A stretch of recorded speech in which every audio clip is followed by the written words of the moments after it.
Pak, belum punya. Oh, aduh, mana ya? Ini dari awal ya. Oh, di itu kan ada datanya di grup ya. Di grup udah masuk semua kan ya? Oh, kalau di MS Team sudah, Pak. MS Teams. Nanti bikin ini ya. Siapa yang daftar hadir ya? Kirim ke saya ya. Saya ya, nanti lah habis kuliah nanti yuk bikin aja pakai apa namanya pakai Excel atau. Ya, Nah, Pak. saya harus kasih absensi juga nih ya.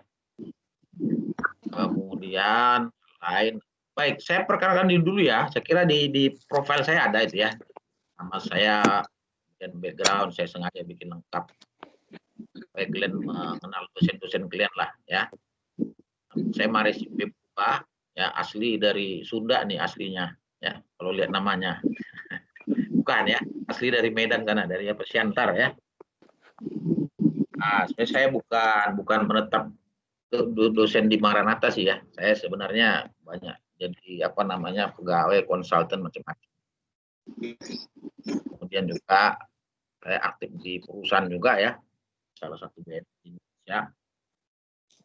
Dan dulu pernah jadi auditor, pernah jadi macam-macam lah ya. Auditor pernah tahun 98 mulai ya di Arthur Andersen ya. Ya juga di beberapa kantor konsultan. Dan terakhir saya pernah kerja juga di ini ya, apa namanya di asosiasi profesi IAI ya, dan sekarang masih aktif saya pengurus di IAPI. Jadi dulu ada namanya IAI ya, IAI, terus ada IAPI. IAPI ini IAI tahu apa ya? Nah, singkatan apa tahu? Ikatan Akuntansi Indonesia bukan Pak? Bukan Ikatan Akuntansi, Ikatan Akuntan. Ya.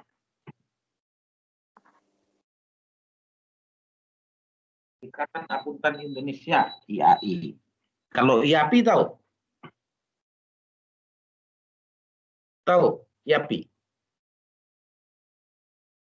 Mana Cynthia? Cynthia coba, apa IAPI? Singkatan apa tuh?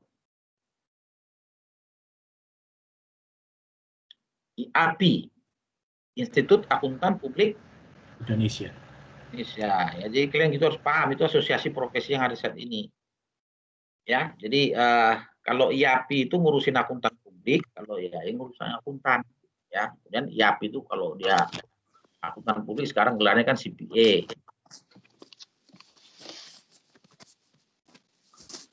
Ya, sekarang gelar CPA, sedangkan kalau IAI namanya gelarnya CA ya, Chartered Accountant. CPA, Certified Public Accountant, ya. Kira-kira gitu. Nah, kalian bisa pilih tuh mau ujian sertifikasi yang mana. Ya, kalian mau ujian sertifikasi yang mana bisa dipilih. Ini udah recording ya belum ya? Kayaknya udah ya, bisa cek nggak? Sudah Pak. Udah ya, lagi recording ya. Jadi kalian bisa pilih mau kalian ke arah mana ya. Jadi ada CA, ada CPA, kemudian sekarang ada lagi yang namanya ASEAN CPA. Ya. ASEAN CPA, jadi kalau kalian sudah CA, sudah CPA, bisa daftar kemudian menjadi ASEAN CPA. Nah, ini nanti untuk mempersiapkan profesi ini masuk ke kancah ini ya, kawasan masyarakat ekonomi ASEAN, ya MEA, ya. Jadi ada ASEAN CPA. Jadi nanti kalau kalian punya sertifikasi ASEAN CPA, kalian bisa bekerja di Malaysia, di Vietnam, ya, di Thailand, negara-negara ASEAN. Kemudian ada juga yang namanya CPMA, Certified Professional Management Accountant. Nah, CPMA. Jadi ada CA, CPMA, CPA. Nah, ya ini yang Indonesia nih ya. Kalau CPMA itu masih di bawah IAI ya. Sorry, bukan di bawah IAI lagi ya. Hanya IAMI, Institut Akuntan Manajemen Indonesia. Ya, itu juga kalian bisa pilih. Misalnya kalian mau kerja di perusahaan itu lebih bagus ya. Kemudian juga di luar itu ada lagi yang namanya BKP. BKP itu bersertifikat konsultan pajak. Misalnya Pak, saya pengen jadi konsultan ini aja pajak aja ya silakan. Tapi sebaiknya Anda kan tetap harus ujian sertifikasi dulu, ya. Nanti Anda lewat IKP itu, Ikatan Konsultan Pajak Indonesia asosiasinya, ya. Kemudian ada lagi CISA,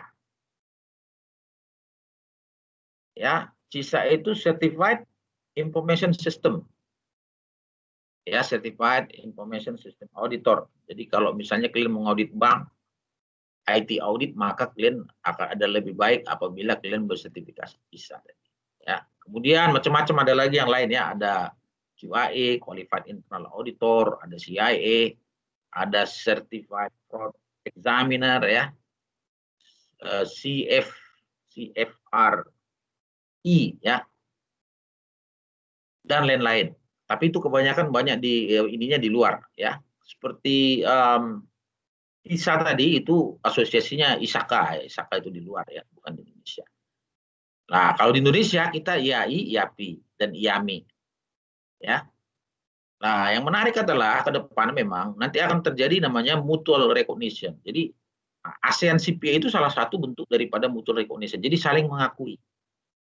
Jadi misalnya ada certified accountant dari Vietnam, nanti dia kalau sudah ikut udah terdaftar sebagai ASEAN CPA, dia diakui di negara-negara ASEAN. Nah, saran saya, kalian walaupun kalian nanti sudah tamat dan sudah bekerja, saran saya kalian kejarlah sertifikasi itu, ya. Jadi jangan berpuas diri dengan hanya sarjana, master, karena sekarang ini dibutuhkan yang mulai begitu, ya.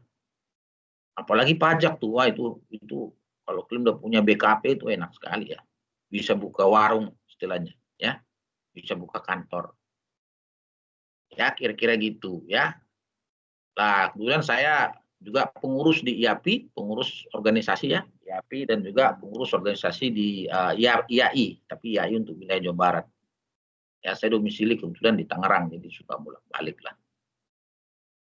Baik, itu sepintas mengenai profesi. Jadi silakan, kalian mau buka KP, saya buka KP, Pak, di CPA. Sebaiknya dari awal, saran saya. Karena kalau misalnya kalian udah kayak sumuran saya suruh ujian lagi, itu aduh, udah otak juga udah lemot, ya. Dan belum tentu juga bisa se-fresh dulu. Lah ini kalau kalian misalnya baru tamat sarjana, ya kan? Nah, itu, ya. Lagi lagi fresh-freshnya tuh, baru selesai belajar tuh. Wah, itu lebih bagus tuh. Kira-kira gitu maksud saya, ya. Baik. Silakan kalau ditanyakan mungkin mengenai profesi, silakan.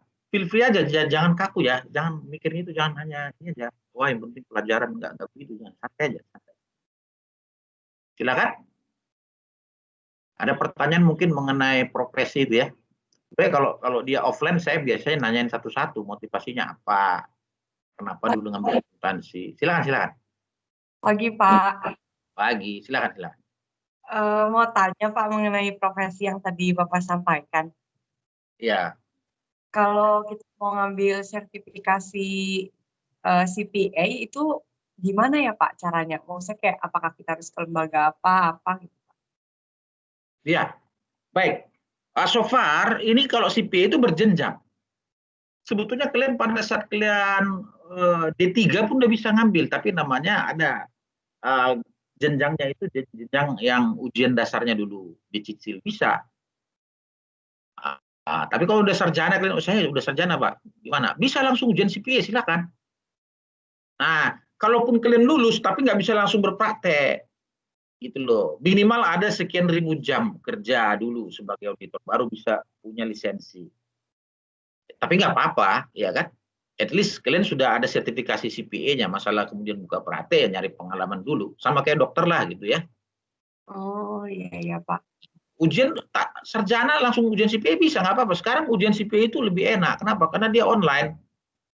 Oh, iya, Pak. Ya, jadi gini, kalau kalian ujian CPA, kalian cari kampus yang ada CPA Center-nya. Setahu saya kalau di Bandung itu, ya, dulu saya pernah usul Maranatha jadi CPA Center, tapi kemarin belum ini, ya. Jalan. Nah, di Bandung itu ada di Unpad bisa. Nah, kalian daftar dulu mau ujian CPA. Nah, nanti kalian ujian di CPA Center di Unpad, ya. Nah, nanti kalian bisa nyicil, gitu. Jadi nggak usah mesti ujian sekaligus semua, nggak, ya. Iya, Pak. Ya, bisa misalnya saya pengen bulan ini bulan ini ngambil satu mata kuliah dulu deh, sistem informasi, ujian bisa. Nanti saya cicil asuransi dan lain-lain, kira-kira gitu. Ya. Nah, ini sekarang ada perkembangan. Saya kebetulan lagi menggodok juga ininya, apa namanya, semacam draftnya lah ya. Dengan saya pengurus di IAPI juga. Nah, sekarang IAPI itu lagi mau bikin program namanya PPAP. Pendidikan Profesi Akuntan Publik. Jadi nanti kalian, kalau misalnya mau pengen CPA, bisa nggak usah lewat ujian. Jadi ada 2 jalur, bisa lewat kuliah. Nah, namanya programnya PPAP. Nah, itu ke depan, tapi ini lagi digodok ya. Saya udah kasih tahu informasi kalian dari awal nih, tapi belum ada barangnya kan itu ya. Tapi nggak apa-apa, itu lagi konsep, lagi digodok. Ya, dan lagi mau diminta perizinannya. Kira-kira begitu. Ada lagi pertanyaan, silakan. Ada pertanyaan? Pak. Ada, silakan. Siapa? Monica, Saur Artini ya. Saur ini orang Batak, orang apa? Namanya Saur, nama orang Batak. Filia, Pak, kalau Ya, boleh lagi Pak, ya silakan. boleh ceritakan nggak Pak pengalaman Bapak jadi auditor pertama kali Pak? Pengalaman apanya nih? Pengalaman gak enaknya, pengalaman enaknya? Ya, boleh semuanya Pak, karena kayak persepsi saya mengenai auditor itu kalau jadi auditor tuh kayak awal-awal tuh kayaknya mengerikan banget gitu Pak, kalau jadi junior auditor di suatu KAP. Oh, enggak juga lah, tergantung. Sebenarnya mengerikan tidak mengerikan tergantung atasan. Kalian kerja di mana pun, kerja di perusahaan pun atau jadi di instansi kementerian sekalipun, kalau memang atasannya serem ya serem aja semua. Ya, tergantung, itu relatif lah. Nah, tapi pengalaman saya bersyukur saya pernah kerja di KAP, apalagi dulu kan the big five ya. Dulu saya kerja di Arthur Andersen. Ya, enaknya apa? Kalau kerja di Arthur Andersen, kita biasa dengan environment yang sifatnya yang sudah terstandar, gitu loh. Standar global lagi kan. Atasan saya pernah orang Filipina, pernah juga orang-orang ekspatriat, orang dari Amerika sana, gitu ya. Jadi kita udah terbiasa, ya kan. Dan bahasa Inggris juga udah terbiasa. Dan bahkan ada peluang teman-teman saya yang memang dia kerja di Andersen, kemudian dia punya peluang ini ditempatkan di Inggris sana. Ada yang ke Inggris, ada yang ke USA, ada yang ke Australia gitu loh. Nah, jadi ada networkingnya lebih luas. Kemudian yang kedua, cuman sayang sekali saya di Andersen cuma setahun ya. Kenapa setahun? Karena itu tadi tergiur apa? Nah, saya dulu masih bisa ya. Saya dulu ngaudit Bakri Brothers Group. Tiba-tiba sama Bakri ditawarin. Padahal saya baru kerja setahun. Saya ditanya, Pak mau bekerja sama kita nggak? Kita kasih gaji double deh, dia bilang. Wah, langsung jadi manajer. Pengalaman baru setahun. Iya, Pak. Masih hijau, masih culun ya. Diangkat jadi manajer accounting di salah satu anak perusahaan Bakri. Itu menariknya. Jadi udah ada pengalaman gini ya. Kalau kalian kerja di misalnya di PricewaterhouseCoopers, sekarang kan adanya PricewaterhouseCoopers ya. Deloitte, kemudian ada satu lagi ya itu apa? Iya, Pak. Ya. Enaknya adalah ya networkingnya itu lebih luas. Dan yang kedua, kita itu kayak di karbit gitu loh, ngerti nggak? Pengertian di karbit itu bukan negatif ya, positif. Jadi dituntut untuk belajar cepat. Ya, dan kita bisa belajar banyak. Jadi setelah saya ngaudit, saya paham mengenai tax, saya paham mengenai accounting, saya paham mengenai auditing, saya paham mengenai sistem, dan itu bisa menjadi dasar untuk bekal selanjutnya kita mau kemana melangkah. Iya, Pak. Ya, dan jujur saya bilang, saya misalnya kayak tax ya, saya banyak paham malah di kantor akuntan, bukan waktu di kampus memang ada apa-apanya. Ya, dan situ pernah ada cerita, saya punya teman ada dulu satu angkatan saya di Andersen dari UI. Ya, dari UI. Nah, jadi dia itu bekerja bareng saya nih. Dan dia dulu dapat klien namanya Astra International ya. Dia ngaudit setahun 2 tahun. Dan yang menarik tau nggak? Dia ada teman juga satu angkatan dari UI. Dia masuk Andersen, temannya satu lagi masuk langsung Astra. Ya kan? Iya. Nah, temannya saya yang di Andersen ini dia ngaudit Astra, ketemu temannya lagi di sana. Tahu nggak yang menariknya, Pak? Ya. Setelah dia bekerja 2 tahun ditawarin sama Astra Oh. jadi manajer. Dan yang menarik dia jadi atasan temannya tadi. Nah, itu menarik. Kenapa? Ya karena memang di situ proses belajarnya itu cepat sekali gitu loh. Ya, jadi kan ya gimana itu kan sakit hati juga ya kan. Nah, sementara kan kalau kita kerja di perusahaan, misalnya Anda di perusahaan akuntan ya, kerja di perusahaan misalnya. Anda pegang misalnya treasury, ya udah Anda pegang treasury aja setahun 2 tahun ya kan kurang berkembang. Tapi kalau Anda jadi auditor, Anda pegang semua akun. Nah, bahkan sampai dia konsolidasi grup. Kalau udah pegang konsolidasi udah level tinggi itu, udah bisa jadi grup financial controller. Ya, kira-kira seperti itu ya. Itu pengalaman ya, itu zaman saya dulu, tapi nggak tahu zaman kini gimana ya. Nah, Ya, kalau Pak. zaman ini, dan sekarang saya lihat memang saya nggak bisa paksakan apa yang dulu strateginya yang kemudian kita hadapi untuk sekarang, ya kira-kira gitu. Jadi menarik sekali ya, dan kita ketemu banyak orang. Saya pengalaman ketemu banyak orang. Pernah ngaudit perusahaan asing, pernah ngaudit perusahaan lokal, perusahaan yang aneh-aneh lah ya, terus ada yang bagus, ada yang macam-macam ya. Oke, Kira-kira Pak. gitu. Ya. Ya, makasih Pak. Iya. Dan pengalaman luar kotanya itu lumayan. Saya pernah ke Kalimantan, ke Sulawesi, kemana-mana ngaudit sampai ke hutan ya. Ya, Pak. Ada teman saya malah dulu dia masih baru ya, kemudian disuruh ngaudit perusahaan telekomunikasi, tahu nggak kemana? Ke Uzbekistan. Bayangin. Kalian gimana kalau gitu? Sama sarjana kerja di KHP tiba-tiba langsung ditembakkan di Uzbek 3 bulan ngaudit. Bahasanya nggak paham, ini nggak paham, ketemu di sana bisa bahasa Inggris pun dia belum tentu gitu ya. Nah itu apa namanya pengalaman yang lumayan itu ya, yang apa namanya menarik, berharga, yang nggak akan dapat di mana-mana. Iya benar Pak. Kira-kira gitu. Ada lagi pertanyaan lain? Nggak ada? Baik. Kalau nggak ada, saya sebetulnya pengen kelihatan satu-satu coba. Tapi bisa nggak kalau ini ya, apa namanya, mungkin kameranya dinyalain aja deh. Ini untuk kontrol juga nih. Ya kalau kamera nggak dinyalain nggak tahu kalian masih di situ atau di mana kalian kan? Komputer nyala tiba-tiba entah ngopi di mana gitu kan? Yang penting kan komputernya nyala katanya, jangan gitu ya. Kuliah terus serius ya. Baik. Ya, Pak. Ini slide saya kelihatan ya? Kelihatan, Pak. Kelihatan ya. Jadi kita coba bahas mengenai tahapan audit ya dan proses kerja pemeriksa. Di apa namanya auditing 1 ya, itu ada pembahasan terkait dengan apa itu assurance, apa itu non assurance. Baik, jadi tahapan audit itu sebenarnya secara garis besar ada 4 ya. Ini sebetulnya ya memang agak berbeda dengan yang di buku Arens ya. Arens itu kan apa namanya ada 4 fase sama sebenarnya. Ini saya ambil dari ini, saya ambil banyak dari pengalaman. Sebentar ya, saya ambil SPAP.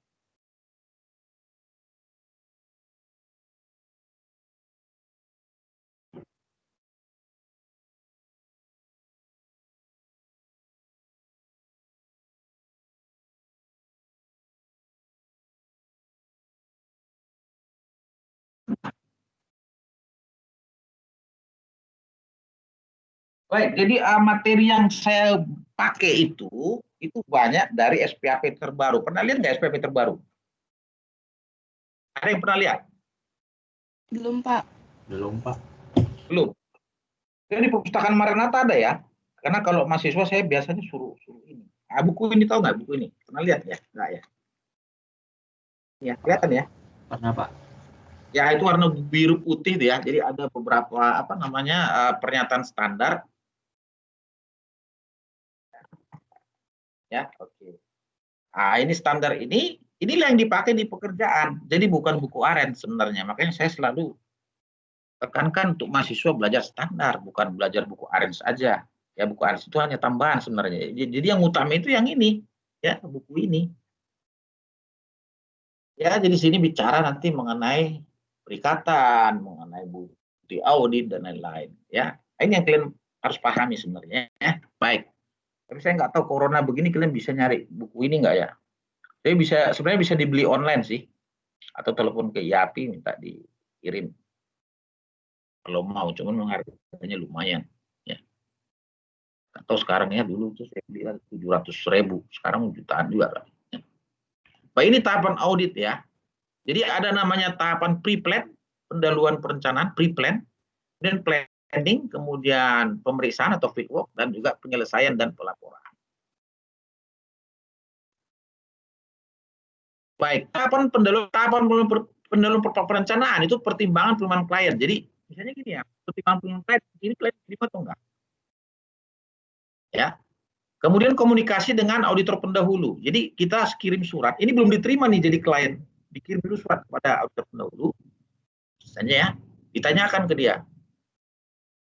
Ya, kira-kira ada keberatan profesional nggak kalau saya menerima ini sebagai klien? Kira-kira gitu. Tapi klien ini terima atau enggak bukan tergantung dia ya. Kita hanya meminta pertimbangan saja. Pengertian pertimbangan ini meminta informasi tambahan. Ya. Kemudian output dari pre-plan ini adalah surat perikatan audit. Nah, surat perikatan audit. Jadi nggak langsung main terima. Oh ini fee-nya 2 miliar. Terima nggak? Oh langsung terima. Nggak begitu. Ya. Harus ada pertimbangan profesional. Ya. Harus ada evaluasi. Ya. Baik. Kemudian di sini kan ada survei pendahuluan ya. Jadi sebelum kita menerima suatu klien, kita survei dulu tuh klien itu, calon klien. Latar belakang perusahaan, kantornya di mana segala macam, jangan perusahaan ini ya, perusahaan apa namanya istilahnya paper company. Nggak ada aktivitas ya. Alasan kenapa diaudit, bidang usaha dan seterusnya. Kemudian informasi mengenai kewajiban hukum klien jika ada. Misalnya, oh Pak, ini dia emiten Pak. Oh, maka dia TBK, kalau dia TBK dia harus comply dengan undang-undang pasar modal, ya kan? Dan juga POJK dia. Kemudian kompetensi KAP, kita siap nggak nerima klien ini? Misalnya dia perbankan, kita punya pengalaman audit bank gitu, ya. Staf yang terlibat berapa banyak, berapa fee yang cukup untuk kita terima klien ini, kira-kira gitu. Kemudian informasi tersebut dapat diperoleh melalui komunikasi dengan manajemen maupun karyawan perusahaan. Kita komunikasi manajemen, ya, lakukan misalnya first visit, ya, peninjauan langsung, komunikasi pihak lain, pengacara, bank segala macam media, ya. Inilah pre-plan tuh. Nanti Anda bisa baca sendiri. Nah, kemudian evaluasi penerimaan klien. Apa yang kita pertimbangkan? Ini perusahaan yang ini nggak sih? Perusahaan yang apa namanya? Yang punya masalah enggak sih ya, kalau dia punya masalah banyak, misalnya banyak masalah hukum segala macam itu, maka kita ada risiko kalau ngaudit itu ya. Kemudian pihak-pihak yang berelasi atau pihak-pihak yang memiliki hubungan istimewa dengan perusahaan ini siapa saja. Dan juga yang menarik adalah kalau kita audit perusahaan ini, pertanyaan berikutnya, ada kebutuhan mengenai tenaga spesialis enggak? Misalnya, oh saya ngaudit ini Bang, tenaga spesialis gimana? Maksudnya sih adalah tenaga di luar tenaga audit, ya, di luar auditor. Kalau kita ngaudit bank, maka mungkin kita butuh seorang ahli IT. Nah, ini semua nanti juga akan mempengaruhi berapa besaran fee, ya, berapa besaran fee yang akan kita tetapkan. Kemudian komunikasi dengan auditor pendahulu, ya. Komunikasi dengan auditor pendahulu itu biasanya dengan ngirim surat ya. Surat dengan auditor sebelumnya, ya. Nah, ini untuk pertimbangan sejauh mana kira-kira masalah perusahaan tersebut ada, ya. Kemudian auditor pengganti,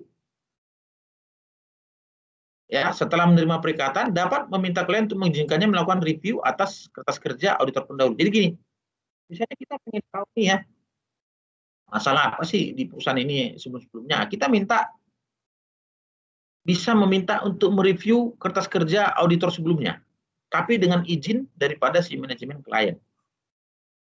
Nah, nggak bisa ujuk-ujuk juga ya, minta. Karena gini, kertas kerja audit itu adalah rahasia perusahaan dan memang dipegang oleh auditor. Tapi auditor nggak bisa mengeluarkan kertas kerja itu dengan apa namanya tanpa izin daripada klien. harus izin daripada manajemen klien. Kalau nggak bisa. Ya. Nah, nanti kita akan belajar mengenai ini ya, etika profesi ya, etika profesi akuntan. Baik. Nah, di SPAP ada diatur sebetulnya ya mengenai apa namanya mengenai komunikasi dengan auditor terdahulu ya. Nah, coba tadi siapa sih Albertus, coba dibaca coba paragraf 13 ini. Silakan. Perlu diperhatikan, auditor harus melakukan aktivitas berikut ini sebelum memulai audit tahun pertama. Yang pertama, melaksanakan prosedur yang disyaratkan oleh SA 220 tentang penerimaan hubungan dengan klien dan perikatan audit tertentu. Dan yang kedua, melakukan komunikasi dengan auditor pendahulu jika terjadi pergantian auditor untuk mematuhi ketentuan etika yang relevan. Ya, jadi komunikasi dengan auditor itu wajib, bahkan itu diatur di aturan etika. Komunikasi dengan auditor terdahulu itu wajib dilakukan. Ya, kira-kira gitu. Kemudian melaksanakan prosedur yang disyaratkan dalam SA 220 tentang penerimaan hubungan dengan klien dan perikatan audit tertentu. Next.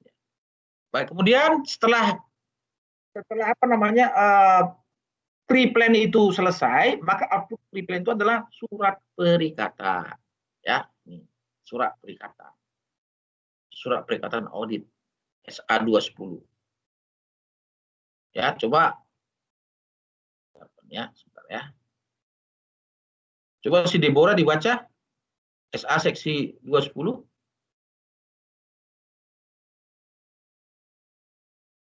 SA 210 par 9. Auditor harus menyepakati ketentuan perikatan audit dengan manajemen atau pihak yang bertanggung jawab atas tata kelola entitas jika relevan. Ya, auditor harus menyepakati ketentuan perikatan. Nanti kalau mengenai perikatan kalian baca di SA 210. Ya, SA 210. Jadi di SPAP itu ada tuh ya. Nanti silakan aja mau pinjam di perpustakaan juga nggak apa-apa. Kalian berani ke perpustakaan zaman corona begini juga ya.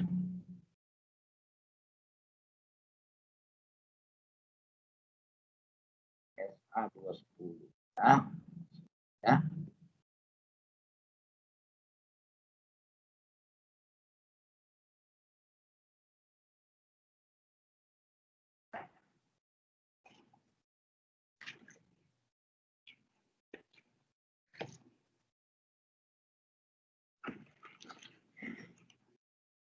Nah ini ya, ini ya. Ini SA 210 ya. Ini terkait dengan persetujuan atas ketentuan perikatan audit. Jadi ada SA 200, SA 210 ya, kira-kira. Nah, ini kalau kalian apa namanya sudah pelajari standar-standar auditing ini, itu akan lebih bagus lagi. Jadi kalian sudah terbiasa dengan standar ya. Bukan hanya textbook. Ini SA 200 ya. SA 200 itu tujuan keseluruhan auditor independen dan pelaksanaan audit berdasarkan standar audit ya. Kira-kira gitu ya. Baik. Kemudian inilah surat perikatan audit ya. Baik. Surat perikatan audit ini kalau kita perhatikan satu persatu nanti tolong dipelajari dulu ya. Lanjut detailnya ini sambil kita membahas siklus-siklus apa namanya akuntansi berbasis siklus. Audit berbasis siklus akuntansi ya. Ini surat perikatan, contoh surat perikatan yang saya ambil dari SA 210 itu ya, silakan dipelajari. Kemudian saya skip dulu ini ya, nanti next time kita akan bahas ya. Baik. Itu tadi kan pra perencanaan ya, pra perencanaan. Kemudian masuk ke perencanaan. Inilah step-step yang harus dilalui dalam hal melakukan perencanaan audit. Ya, ini tadi pra perencanaan, pendahuluan perencanaan, kemudian ini dimulai dengan perencanaan. Dilanjut dengan perencanaan. Perencanaan dimulai dengan pemahaman bisnis klien. Sebelum kita audit, kita pahami dulu bisnis klien itu seperti apa, ya. Dia bagaimana generate income, biaya-biayanya apa saja, ya. Terus Di situ juga nanti kita lihat ya undang-undang yang terkait dengan bisnis perusahaan ini apa aja. Misalnya, oh dia ini Pak perkebunan. Nah, kalau kita udah tahu bagaimana bisnis klien, maka nanti kita udah paham ini akuntansi yang relevan nih standarnya standar apa nih. Ya. Kemudian yang kedua kita juga harus paham yang namanya bisnis model. Perusahaan klien, bisnis model. Bagaimana dia melakukan bisnis, ya. Siapa-siapa saja pelanggannya, itu kita harus paham, ya. Kemudian hal yang lain, proses akuntansinya, bagaimana dia meng-create laporan keuangan, ya, proses akuntansinya seperti apa, apakah dia menggunakan sistem yang terkomputerized, ya kan, atau semi computerized, ya. Pemahaman struktur penilaian internal. Ya, ini kita lakukan pendalaman terkait dengan pertama sekali kita minta, apa nih kita minta pertama sekali? Ada yang tahu? Kalau pengen memahami struktur penilaian internal, ada yang tahu nggak? Coba, mana siapa nih? Bentar ya.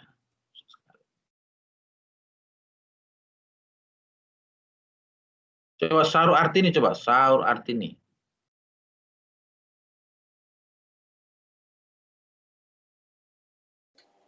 Yang menurut Anda itu apa saja yang harus dipahami, diminta di luar nih dokumennya, kalau kita pengen memahami struktur penilaian internal perusahaan.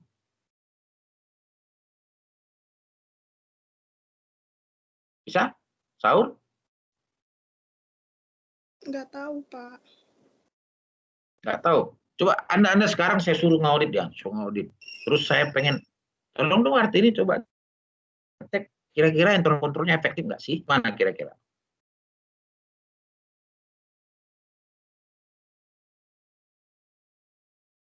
Apa yang pertama kali Anda minta?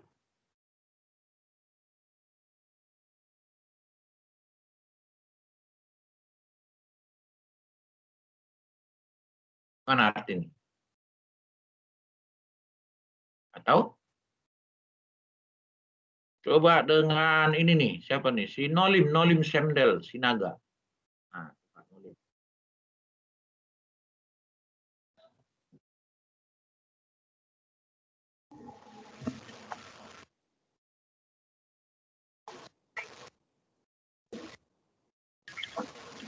Bisa Nolim? Enggak, Pak. Kalau saya minta kalian misalnya pengen melihat efektivitas internal control ya di dalam suatu organisasi atau perusahaan, apa yang kalian minta awal? Datanya coba. Atau ada yang bisa jawab, silakan.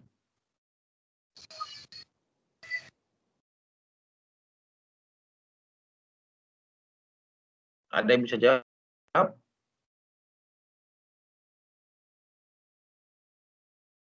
Filia mungkin, Filia.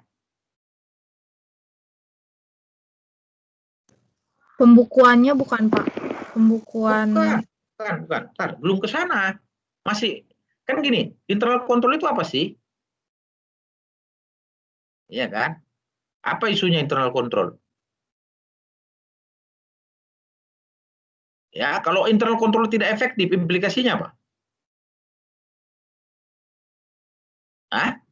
Ada yang tahu? Kalau internal control tidak efektif, maka implikasinya laporan keuangan itu belum tentu bisa dipercaya, ya kan? Kan proses nih kan, outputnya kan laporan keuangan. Pertanyaannya, bagaimana laporan keuangan dibuat? Ada proses. Proses ini apakah sudah dilakukan efektif atau enggak? Ada pengawasannya enggak, dan lain-lain. Ya kan? Bentuk pengawasan itu seperti apa di perusahaan? Kontrol tadi, seperti apa?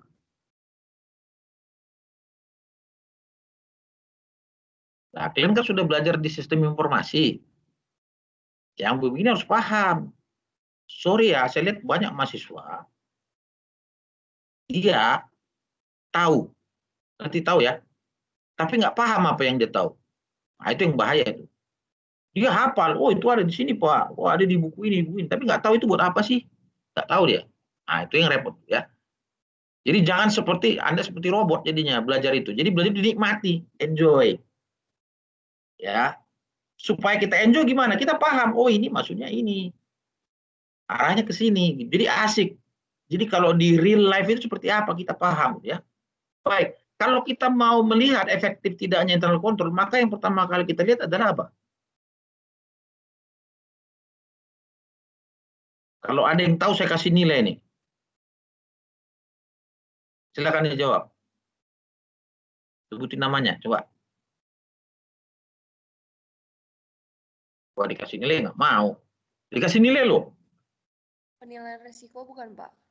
Penilaian risiko. Risiko apa? Risiko-risiko dari laporan keuangannya gitu, Pak. Ya, sebentar dulu, saya belum bilang benar ya. Kan risiko itu ada berapa risiko dalam hal kita ngaudit? Rumusnya kan ada, audit risk sama dengan apa?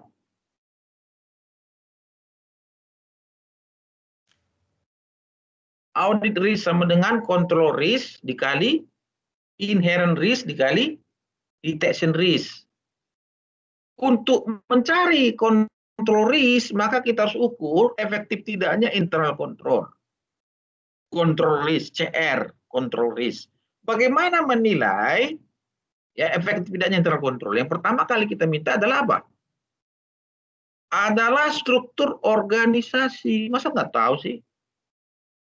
Hah? Oh, ada direkturnya, ada direktur keuangan, ada dirut, direktur keuangan, direktur operasional, direktur marketing, dan seterusnya.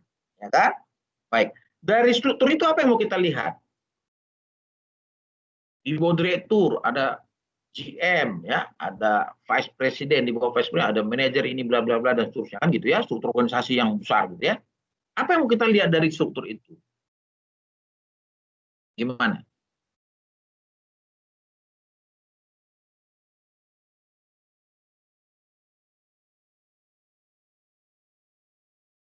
Cynthia, coba Cynthia. Apa yang mau dilihat dari struktur itu, Cynthia? Cynthia Stefani Pardosi. Job description-nya bukan, Pak? Ya, itu bagian dari kecil ya. Tapi secara garis besar apa yang mau dilihat dari struktur ini?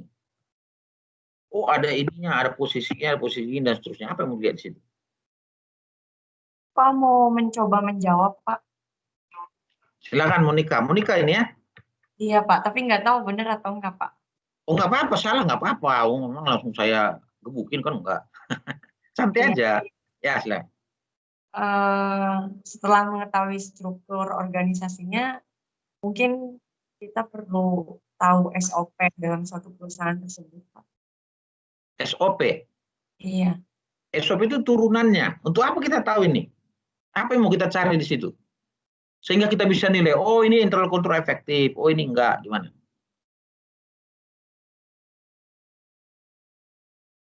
Kurang tepat ya, Pak ya? Enggak. Saya nggak bilang kurang tepat, tapi itu hanya bagian kecil. Tapi yang mau kita lihat situ apa di situ semua?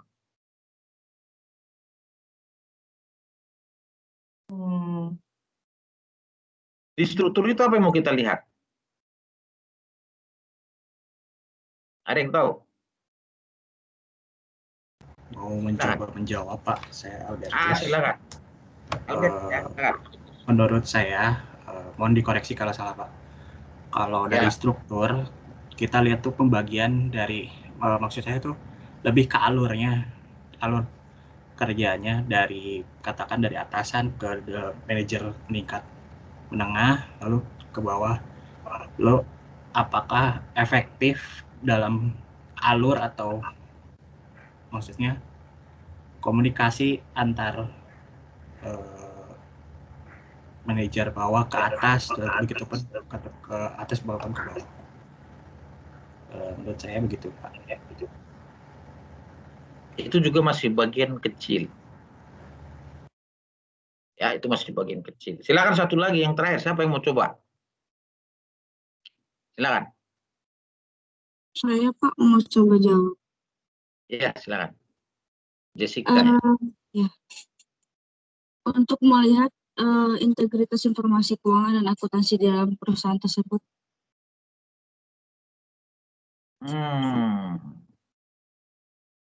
Itu kan normatif itu. Ya memang tujuannya pasti ke sana. Kayak gini ya. Pasang saya jawab sendiri lah ya.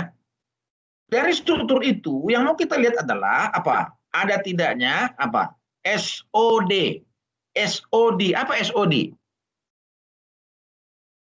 Nggak tahu nih, jangan-jangan SOD nih. Aduh. Apa? Apa Albertus? SOD.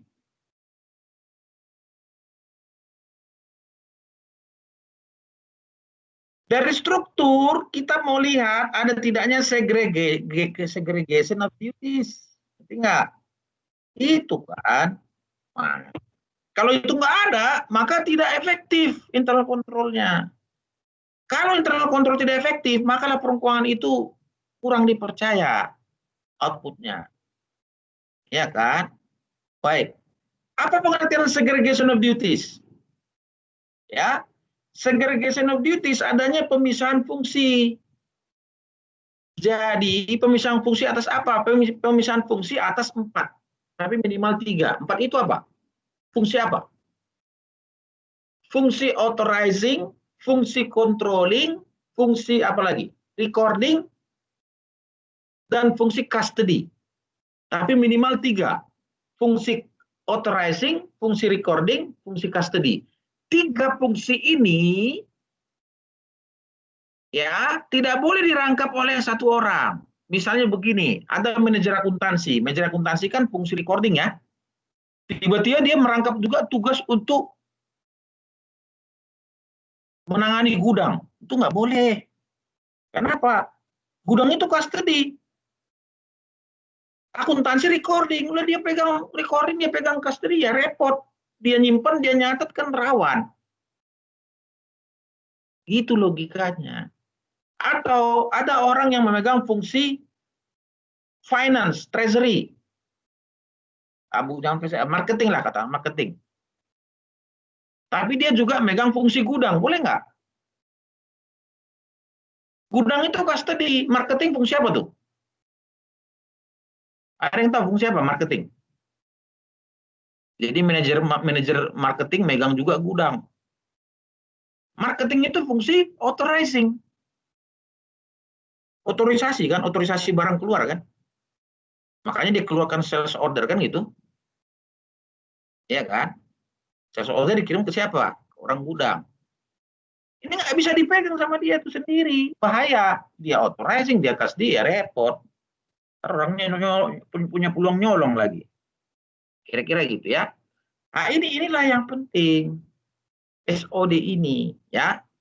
Jadi itu struktur kita lihat, dari struktur kita turunkan ke SOP, proses. Nah, ya kan, di struktur kelihatan nggak? SOD-nya ada nggak? Oke, kemudian diproses. Apa yang mau lihat diproses? Apa yang mau lihat di SOP? Yang mau lihat di SOP itu adalah, yang mau dilihat adalah ada tidaknya misalnya unsur-unsur lain, unsur kontrol, misalnya ada tidaknya internal check. Ya kan? Apalagi yang lain. Ya kalau dia by system, kita lihat ada nggak application controlnya, kontrol aplikasi misalnya kan? Kan kira-kira gitu. Nah itu semua bendanya tuh. Baru ini nanti kita di audit kita akan lakukan walkthrough atas ini. Walkthrough, oh ya. Waktu itu kita telusuri lagi dari awal. Misalnya bagaimana melakukan transaksi penjualan. Kita telusuri mulai dari SO kemudian ke orang gudang kirim barang segala sampai kemudian selesai transaksi. Kita telusuri. Kita minta ini komplain nggak. Jadi gini, bisa terjadi tertulisnya bagus, strukturnya bagus, tapi di lapangan kacau, nggak sesuai. Nah itu gunanya waktu untuk melihat sejauh mana apa yang tertulis komplain dan balik. Apa yang di lapangan komplain dengan yang tertulis. Kira-kira gitu. Ya kan menarik nih kan belajar audit kan, itu baru 1 poin loh. Ya, ada lagi pertanyaan? Ada pertanyaan mungkin di sini, silakan.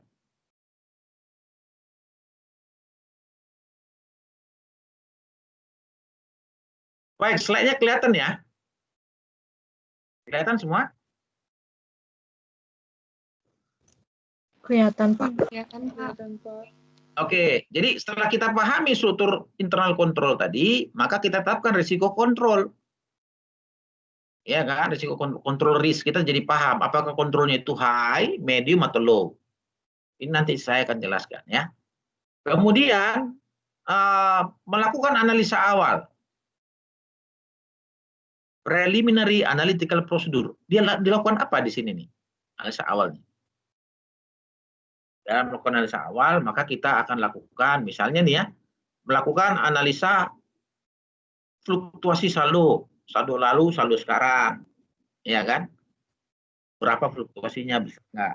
Atau yang kedua bisa dengan ini ya, dengan analisa rasio. Ya, misalnya AR turnover, kira-kira bagaimana bandingkan tahun lalu ya? Itu kira-kira makin lama makin cepat ya. Jadi AR turnover sejauh mana berapa lama AR itu kemudian bisa menjadi cash ya. Inventory turnover ada dilihat semua. Jadi kita lihat korelasi satu rasio dengan rasio yang lain. Nyambung nggak? Ya kalau nggak nyambung, itu berarti ada kejanggalan, ada apa? Ya. Menentukan tingkat moralitas dan membuat program audit. Program audit ini terdiri dari prosedur audit.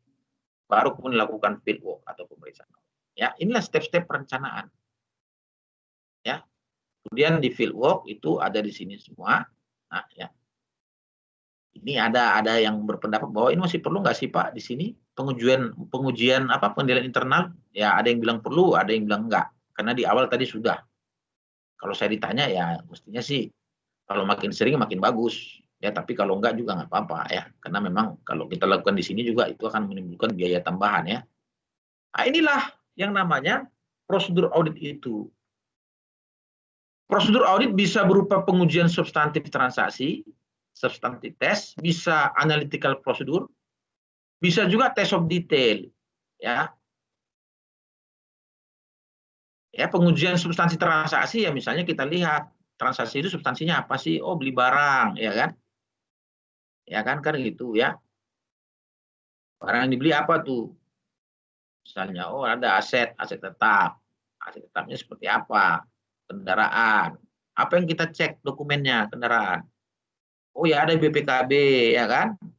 Ada akte jual beli dan seterusnya. Ya, prosedur analitik, ya, itu kewajaran angka. Ya, misalnya depresiasi dihitung ulang, itu prosedur analitik ya. Kita hitung ulang kira-kira depresiasinya taksiran kita berapa, di buku berapa, beda nggak? Pengujian detail transaksi. Ini lebih kepada test of detail ya kedalaman transaksi tersebut. Dan kemudian penyelesaian audit. Ya, ini penyelesaian audit. Ya, kita review ada tidak kewajiban kontingensi, kemudian ada tidak peristiwa setelah periode pelaporan, events after reporting period, kemudian pengumpulan bukti final, evaluasi dan kesimpulan. Di sini udah ada draft audit nih. Dan draft opini audit, draft opini audit ini kita komunikasikan dengan manajemen klien. Ini namanya exit meeting. Beserta temuan-temuannya. Nah, kira-kira gimana? Dia ada masukan nggak? Ya, kalau dia oke, clear, baru kita rilis report. Ya. Kalau dia belum oke, kita diskusikan lagi. Kenapa opini kita di sini qualified? Kita jelasin. Karena ada temuan ini. Oke, misalnya oke deh Pak. Gimana caranya supaya saya clean? Kita kasih tahu dia, oke kalau Bapak mau clean, ini temuan-temuan ini Bapak harus bereskan. Ya, kita kemudian propose adjustment. Setelah diterima baru kita kasih clean. Ya, dia lakukan adjustment tadi baru kita kasih clean dan keluarlah unqualified audit opinion. Kira-kira seperti itu ya. Itulah prosesnya semua sampai selesai. Nah, ini nanti rinciannya kalian bisa baca ya. Baca sendiri lainnya. Nah, kalau kita jelasin waktunya juga sebenarnya saya Maranatha juga mewajibkan maksimal 50 menit sebetulnya itu pakai online. Iya, ya, nggak mau karena awal pertemuan ya nggak apa-apa. Kita bahas agak lebih luas ya. Baik, ada pertanyaan di sini mungkin silakan. Ada pertanyaan?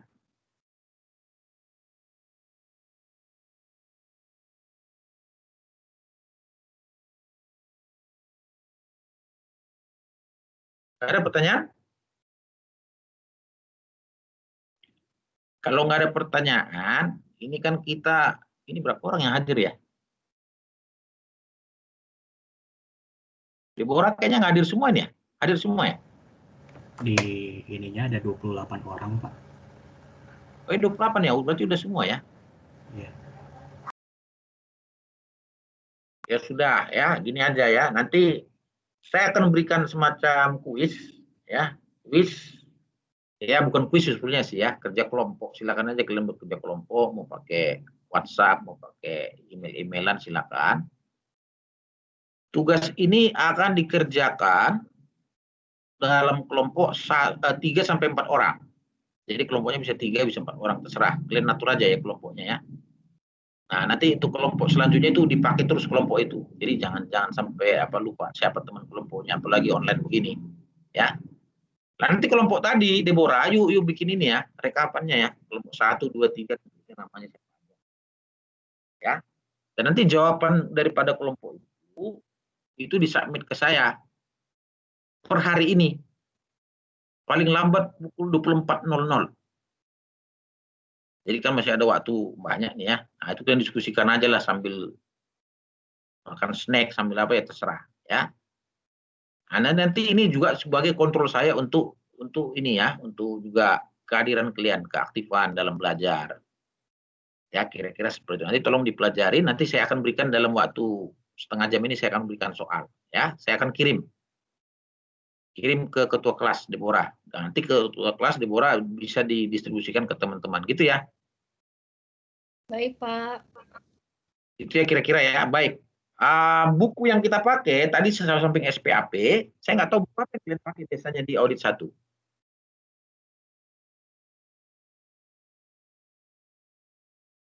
Buku Arens pakai nggak? Saya sih pakai buku Arens ini nih. Ya, Arens Elder Bisley. Ya, Arens Elder Bisley. Auditing and Assurance Service and Integrated Approach. Ya, jadi silakan juga beli buku ini ya. Atau kalau ada punya temannya bisa dipinjam ya. Kita akan belajar juga poin-poin dari sini ya. Itu materi kita untuk hari ini. Baik, ada pertanyaan mungkin silakan. Ada. Saya nggak tahu ya, mungkin Deborah ya itu setting telegramnya mungkin nggak ngerti saya. Saya kalau ngirim itu dia ada jeda. Jadi nggak langsung nyampe, ketahan dulu. Saya juga kurang ngerti, Pak. Kamu gitu juga sama ya kalau ngirim message? Enggak sih, Pak. Langsung ya? Oh. Ya udah kalau gitu nanti kalau masih saya ada masalah begitu settingannya kali ya. Paling nanti saya kirim ke kamu yang distribusikan di grup ya. Boleh, Biar Pak. cepat, ya. Ya. Baik, saya kira cukup hari ini ya. Jadi nanti setelah dibikin grup, kelompok, nama-namanya, dan ini juga nanti Deborah dari nama-nama itu, siapa yang ngerjain itu menjadi absensi kita nanti. Ya, Pak. Ya, untuk saya lapor ke fakultas ya. Gitu ya kira-kira ya, cukup ya. Nanti dibaca materinya ya. Untuk materi berikutnya nanti saya akan kirim lagi ya. Baik. Pak, maaf Pak. Ya, silakan. Untuk file yang terbaru 41 slide ini belum diupload lagi ya Pak ya? Udah di CLS. Oh, sudah ya Pak? Udah di CLS. Tapi belum ada yang terbaru Pak? Maksudnya? File Jadi, terbaru untuk pertemuan berikutnya? Bukan Pak, jadi Bapak kan pernah kirim file yang sesi pertama ini Pak. Ya. Tapi itu hanya 6 slide Pak. Iya, udah saya kirim lagi. Barusan. Barusan Tapi di Pak. CLS. Ya, tapi di CLS, bukan di Teams ya. Kalau saya belum ada Pak. Di CLS ada. Belum ada. Ada. Yang lain Ada. juga. Tidak Di tersedia, saya Pak. juga di CLS nggak ada, Pak. Nggak ada ya. Saya juga di CLS belum ada. Ya sudah, nanti saya kirim deh lewat Telegram. Mestinya sih sudah ada mestinya ya. Nanti Iya, saya Pak. kirim Telegram ya. Oke Iya, ya. siap. Iya. Ya, Pak. Oke, thank you ya. See you next week ya. Iya, terima Terima kasih, Pak. Terima kasih, Pak. Terima kasih, Pak. Terima kasih, Pak. Terima kasih, Pak.